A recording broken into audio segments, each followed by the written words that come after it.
Hello friends, welcome to my YouTube channel. ഞാനിവിടെ ഇന്ന് പറയാൻ ഉദ്ദേശിക്കുന്നത് ദേഷ്യത്തെ പറ്റിയാണ്. ദേഷ്യം നമുക്കെല്ലാവർക്കും ഉണ്ട്. നമുക്ക് ഇഷ്ടപ്പെടാത്ത കാര്യങ്ങൾ വരുമ്പോൾ നമ്മൾ ദേഷ്യപ്പെടാറുമുണ്ട്. പക്ഷേ നമുക്കാർക്കും അറിയത്തില്ല ദേഷ്യപ്പെടുന്നതുകൊണ്ട് നമുക്കുണ്ടാവുന്ന ദൂഷ്യങ്ങൾ.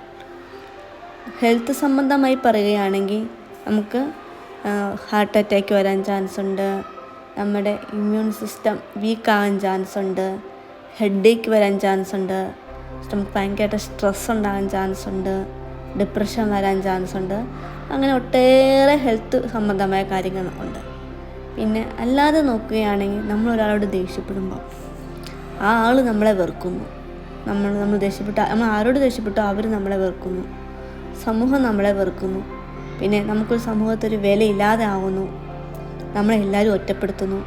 അങ്ങനെ ഒത്തിരി നെഗറ്റീവ്സ് ഉണ്ട്. അപ്പം ദേഷ്യം അത്ര നല്ലതല്ല. നമ്മളെ തന്നെ ഒരു വിലയില്ലാതെ ആക്കി കളയുവാണ് നമ്മളെല്ലാവരോടും ദേഷ്യപ്പെടുമ്പോൾ. ഇന്നത്തെ കാലത്ത് എല്ലാവരോടും നല്ല രീതിയിൽ സംസാരിക്കുന്ന ഇഷ്ടം. നമ്മൾ നല്ല രീതിയിൽ സംസാരിക്കണം, നല്ല രീതിയിൽ പെരുമാറാനും പഠിക്കണം. അപ്പം ഞാൻ ഇന്നിവിടെ വന്നിരിക്കുന്നത് നിങ്ങൾക്ക് മുമ്പ് കുറച്ച് ടിപ്സുമായിട്ടാണ്. എങ്ങനെ ദേഷ്യത്തെ കുറയ്ക്കാം എന്നുള്ള ടിപ്സായിട്ടാണ്. ചില ഭയങ്കര ദേഷ്യമുള്ള ആൾക്കാരുണ്ട്. അവർക്ക് ദേഷ്യമൊക്കെ കുറയ്ക്കാൻ ഭയങ്കര പാടായിരിക്കും. അവർക്കിത് ഭയങ്കരമായിട്ട് ഹെൽപ്പാവും, എനിക്ക് ഉറപ്പാണ്. അവർക്ക് വേണ്ടിയാണ് ഞാൻ ടിപ്സ് പറയുന്നത്. ഫസ്റ്റ് ടിപ്പ് എന്ന് പറഞ്ഞിട്ടുണ്ടെങ്കിൽ, നിങ്ങൾക്ക് ദേഷ്യം വരുമ്പോൾ ഒന്നെങ്കിൽ ആ സിറ്റുവേഷനിൽ നിന്ന് മാറി നിൽക്കാൻ ശ്രമിക്കുക, അല്ലെങ്കിൽ ആ ദേഷ്യം ഉണ്ടാകുന്ന ആ ടോപ്പിക്ക് വിട്ടുകളയുക, അല്ലെ സ്കിപ്പ് ചെയ്യുക. അതൊന്നും പറ്റിയെങ്കിൽ നമ്മൾ ആ ദേഷ്യം വരുന്ന ആ സിറ്റുവേഷനുള്ള ആ പ്രദേശത്ത് നിന്ന് മാറിപ്പോവുക, അതൊന്ന് ഒഴിവാക്കി കളയുക, സ്കിപ്പ് ചെയ്യുക. രണ്ടാമത്തെ പോയിന്റ് എന്ന് പറഞ്ഞിട്ടുണ്ടെങ്കിൽ, നമുക്ക് ദേഷ്യം വരുമ്പോൾ നമ്മൾ കൗണ്ട് ചെയ്യണം. എങ്ങനെ 1 2 3 4 എന്ന് മനസ്സിൽ കൗണ്ട് ചെയ്യണം. അപ്പോൾ നമ്മുടെ കോൺസെൻട്രേഷൻ കൗണ്ട് ചെയ്യുന്ന അതിലോട്ട് അങ്ങ് പോകും. അപ്പോൾ ആ ദേഷ്യം അങ്ങ് ആ കൗണ്ടിങ്ങിലോട്ട് അങ്ങ് ആയി മാറിപ്പോവും. മൂന്നാമതായിട്ടുള്ളത്, നമുക്ക് ദേഷ്യം വന്നു കഴിഞ്ഞ് നമുക്ക് ഭയങ്കര ദേഷ്യം വരുവാണെങ്കിൽ മ്യൂസിക് കേൾക്കണം, മെലഡി സോങ്സ് കേൾക്കണം. അപ്പോൾ മനസ്സിന് ശാന്തതയും ഒരു പ്രത്യാശയൊക്കെ കിട്ടും. അപ്പോൾ നമ്മുടെ ദേഷ്യം പയ്യങ്ങ് പോകും. നാലാമായിട്ടുള്ളതെന്ന് പറഞ്ഞാൽ, നമുക്ക് എത്ര ദേഷ്യം വന്നാലും, ഒരാളുടെ എത്ര നല്ല റിപ്ലൈ പറയേണ്ടി വന്നാലും സൈലൻ്റായിട്ട് നിൽക്കുക. നമ്മുടെ സൈലൻസ് ഓപ്പോസിറ്റ് ഒരാൾ വഴക്കുണ്ടാക്കുവാണെങ്കിൽ ആ ആളിന് കുറച്ച് പറഞ്ഞിട്ട് പോകും. നമ്മളും തിരിച്ച് ഒപ്പം പറഞ്ഞു കഴിഞ്ഞാൽ അത് വലിയൊരു പ്രശ്നമായിട്ട് മാറുകയുള്ളൂ. ഒരിക്കലും ആ പ്രശ്നം സോൾവ് ആകാൻ പോകുന്നില്ല. അങ്ങോട്ടും ഇങ്ങോട്ടും പറഞ്ഞുകൊണ്ടിരിക്കും. ഒരു കൈ ഇട്ടടിച്ച ഒച്ച കേൾക്കുമോ? ഇല്ല. 2 കൈ അടിച്ചാലും ഒച്ച കേൾക്കുള്ളൂ.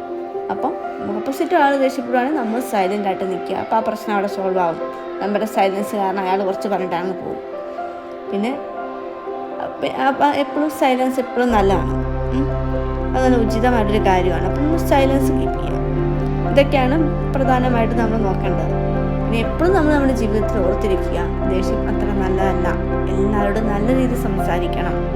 നമ്മൾ ദേഷ്യം വരുമ്പോൾ നമ്മൾ എന്തൊക്കെ പറയും നമുക്ക് ഓർമ്മ കാണിയില്ല. പക്ഷെ കേട്ട് നിൽക്കുന്ന ആൾ അത് ഓർത്തിരിക്കുകയും ചെയ്യും. അത് അയാളുടെ ഹൃദയത്തിലൊരു നല്ലൊരു മുറിവായിട്ട് കിടക്കുകയും ചെയ്യും.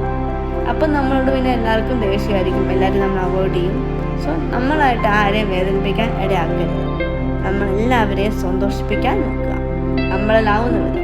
ഇപ്പോൾ ഒരാളെ വേദനിപ്പിക്കേണ്ട ഒരു അവസരം വന്നാൽ മാക്സിമം ആ ഒരു അവസരം ഒഴിവാക്കി കളയുക. എന്നിട്ട് ഹാപ്പിയായിട്ട് ജീവിക്കുക, നല്ലത് പറയുക, നല്ല രീതിയിൽ സംസാരിക്കുക, നല്ല രീതിയിൽ പെരുമാറുക. ദേഷ്യം വന്നാൽ അതിനെ കൺട്രോൾ ചെയ്യുക. ഇങ്ങനെ നല്ല പിള്ളേരായി എല്ലാവരും ജീവിക്കുക. ഇത്രയൊക്കെയാണ് എനിക്ക് ദേഷ്യത്തെ പറ്റി പറയാനുള്ളത്. എല്ലാവർക്കും എൻ്റെ ഈ ഒരു സന്ദേശം ഇഷ്ടപ്പെട്ടു എന്ന് കരുതുന്നു. Okay, bye, take care.